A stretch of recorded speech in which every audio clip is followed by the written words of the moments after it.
संपूर्ण राज्यात मोठ्या प्रमाणावर ई रिक्षा चालतात आणि प्रत्येक शहरामध्ये आपण ई रिक्षा पाहतो। मात्र आता राज्यातील 8 प्रमुख शहरांमध्ये आणि जिल्ह्यांमध्ये अशा पद्धतीच्या गुलाबी रंगाच्या ई रिक्षा तुम्हाला पाहायला मिळणार आहे।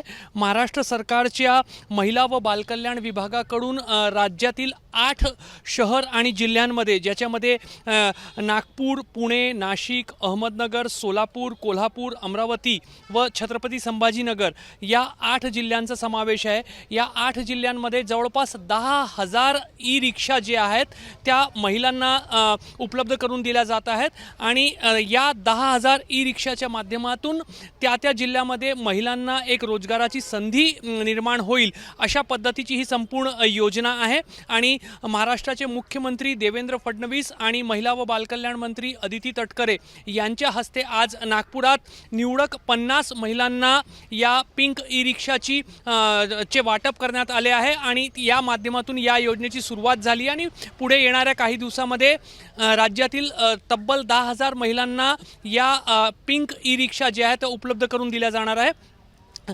या ई रिक्षाच्या एकूण किमतीपैकी महाराष्ट्र शासन 20% अनुदान देत आहे, तर जे लाभार्थी महिला आहेत त्यांना 10% रक्कम डाऊन पेमेंट म्हणून भरायची आणि उर्वरित 70% रक्कम जी आहे ती सवलतीच्या दरावर कर्ज म्हणून उपलब्ध करून दिली जात आहे।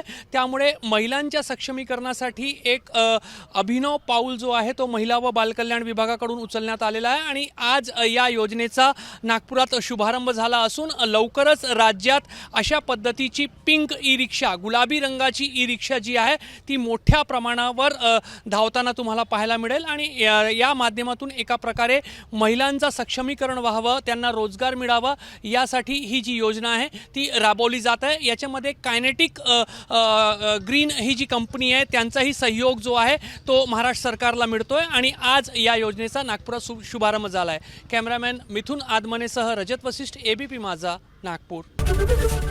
एबीपी माझा, उघडा डोळे बघा नीट।